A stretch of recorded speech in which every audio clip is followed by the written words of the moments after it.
हे दोस्तों, नेटफ्लिक्स कुछ टाइम से गेम्स लॉन्च करने के बारे में सोच रहा था और फाइनली इंडिया में नेटफ्लिक्स ने 5 गेम्स लॉन्च कर दिए हैं। तो आज के वीडियो में हम इन्हीं 5 गेम्स के बारे में बात करने वाले हैं और साथ ही इससे नेटफ्लिक्स में क्या चेंजेस आ सकते हैं उनके बारे में भी।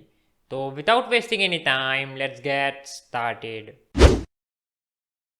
तो जब ऐसा न्यूज़ आ रहा था कि नेटफ्लिक्स गेमिंग में एंटर कर सकता है, नेटफ्लिक्स कुछ गेम्स रिलीज़ कर सकता है, तो मैं एक्सपेक्ट कर रहा था कि नेटफ्लिक्स अपने जो ओरिजिनल्स हैं उन पे ऊपर सिंगल प्लेयर गेम्स रिलीज़ करेगा और ये गेम्स जो हैं अच्छी क्वालिटी के होंगे और स्टोरी इनका अच्छा होगा। तो ऐसा नेटफ्लिक्स ने किया है कुछ हद तक, लेकिन यहाँ पे जो 5 गेम्स निकाले हैं इनमें से 2 जो गेम्स हैं वो स्ट्रेंजर थिंग्स पे बेस्ड हैं। बाकी जो 3 गेम्स हैं वो बस मोबाइल गेम्स हैं और जो स्ट्रेंजर थिंग्स की गेम्स हैं वो उनमें कुछ ना कुछ स्टोरी टाइप्स है और ये जो बाकी गेम्स हैं इनमें कोई स्टोरी नहीं है, लेकिन जैसे कैंडी क्रश है उस टाइप से गेम्स हैं। तो नेटफ्लिक्स के ये सभी गेम्स आपको प्ले स्टोर पे मिल जाएंगे। आप बिना नेटफ्लिक्स को डाउनलोड किए या बिना नेटफ्लिक्स से सब्सक्राइब किए भी इन गेम्स को इंस्टॉल कर सकते हैं, लेकिन बिना नेटफ्लिक्स के सब्सक्रिप्शन के आप इन गेम्स को नहीं खेल पाएंगे। साथ ही इन गेम्स में आप अपना प्रोग्रेस अलग अलग प्रोफाइल्स के लिए अलग अलग कर सकते हैं। मतलब एक प्रोफाइल में आपका प्रोग्रेस है और अगर आप दूसरे प्रोफाइल से लॉगिन करते हैं तो शुरू से गेम स्टार्ट होगा।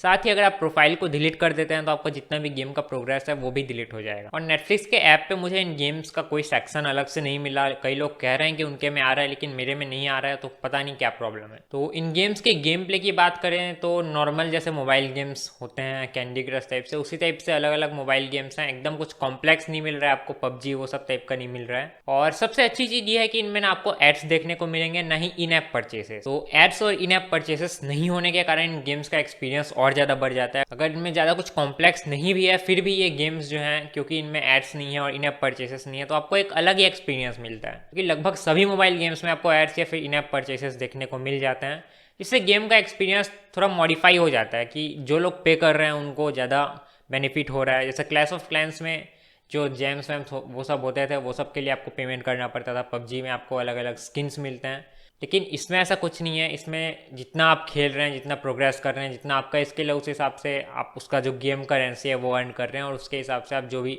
अनलॉक करना चाहें वो सब कर सकते हैं। और भले ही ये गेम्स पबजी इतने कॉम्प्लेक्स ना हो लेकिन फिर भी अच्छे गेम्स हैं और साथ ही ये गेम्स मुझे इंजॉयबल भी लगे। तो इनमें से कोई भी गेम मल्टीप्लेयर नहीं है। जितना मैंने खेला है मुझे तो कहीं पे कुछ ऑप्शन नहीं दिखा मल्टीप्लेयर का। तो अगर नेटफ्लिक्स कोई मल्टीप्लेयर गेम भी लॉन्च करता तो ज़्यादा बेहतर होता। तो नेटफ्लिक्स आगे चलकर ऐसे गेम्स लॉन्च कर सकता है, क्योंकि ये तो पहला जो भी लॉन्च है वही है। आगे चलकर और गेम्स तो आएंगे ही और मोस्ट प्रोबेबली हमें आगे चलकर नेटफ्लिक्स के और ओरिजिनल्स पे भी गेम्स मिलेंगे, जैसे कि कोबरा काई वो सब पे मिले तो और बेहतर है। तो इन गेम से क्या नेटफ्लिक्स में कुछ चेंज हुआ है? तो मुझे नहीं लगता ज़्यादा कुछ चेंज हुआ है, क्योंकि यहाँ पे अगर आप नेटफ्लिक्स को सब्सक्राइब कर रहे हैं आपको ये नेटफ्लिक्स के कुछ गेम्स जो हैं वो आपको फ्री में खेलने को मिल रहे हैं। फ्री नहीं, सब्सक्रिप्शन के बाद आप फ्री में खेल रहे हैं जो भी, तो अच्छा है, मिल रहे हैं, अच्छी बात है। लेकिन मुझे नहीं लगता कोई भी इन गेम्स के लिए नेटफ्लिक्स के सब्सक्राइब करना चाहेगा। मुझे नहीं लगता अभी के कंडीशन में ये गेम्स उतने कुछ खास हैं। और मुझे अगर नेटफ्लिक्स को सब्सक्राइब या फिर अनसब्सक्राइब करने के बारे में डिसीजन लेना है तो मेरे को नहीं लगता ये जो गेम्स हैं ये जरा सा भी उस डिसीजन को अफेक्ट करेंगे। नेटफ्लिक्स का कंटेंट या जो भी आने वाला कंटेंट है वही डिसाइड करेगा। तो आई डोंट थिंक कि गेम्स से कोई उतना मेजर इम्पैक्ट हुआ है। हालांकि मेरे माइंड में एक क्वेश्चन ये है कि नेटफ्लिक्स क्या करना चाहता है इन गेम्स को इंट्रोड्यूस करके। क्या नेटफ्लिक्स यहाँ पे बस अपने सब्सक्रिप्शन का जो वैल्यू है वो बढ़ाना चाहता है कि आपको इस सब्सक्रिप्शन में मूवीज़ के साथ ही गेम्स भी मिल रहे हैं, जो कि अच्छे क्वालिटी गेम्स हैं, आपको एड्स देखने को नहीं मिल रहे हैं ये सब? या फिर नेटफ्लिक्स सीरियसली गेमिंग में कुछ करना चाहता है? और क्योंकि ये सिर्फ अभी एंड्रॉयड पे ही है, iOS पे आने वाला है और पीसी पे अभी तक नेटफ्लिक्स के कोई प्लान्स नहीं है पब्लिकली, तो कम से कम नेटफ्लिक्स ने ऐसा कुछ नहीं कहा है। तो मुझे लगता है सिर्फ नेटफ्लिक्स अभी अपने सब्सक्रिप्शन का वैल्यू इंक्रीज करना चाहता है।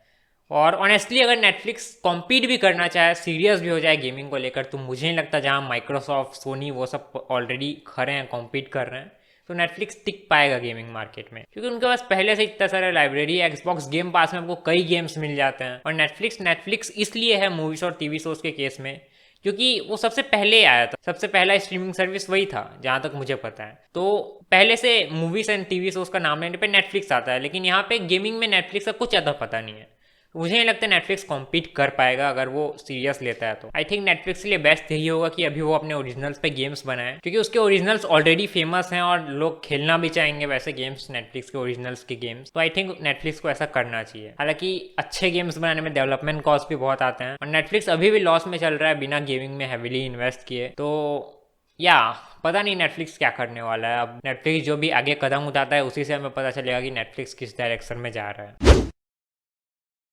बाकी ओवरऑल ये गेम्स अच्छे हैं, यहाँ पे एड्स और इन ऐप परचेसेस नहीं मिलते हैं, वो इनका एक स्ट्रॉन्ग पॉइंट है। लेकिन करेंटली ये कहीं भी आसपास नहीं है नेटफ्लिक्स को एक गेमिंग प्लेटफॉर्म की तरह शोकेस करने के लिए या फिर किसी सब्सक्राइबर का डिसीजन चेंज करने के लिए गेमिंग के बेसिस पे। तो आपके क्या ओपिनियंस हैं इन गेम्स को लेकर कमेंट्स में जरूर बताएं। नेटफ्लिक्स के गेमिंग प्लान्स के बारे में आपके क्या ओपिनियंस हैं, क्या करना चाहिए नेटफ्लिक्स को, कमेंट्स में जरूर बताएं। और इस वीडियो में बस इतना ही था। Thanks for watching, keep watching techno Vaibhav.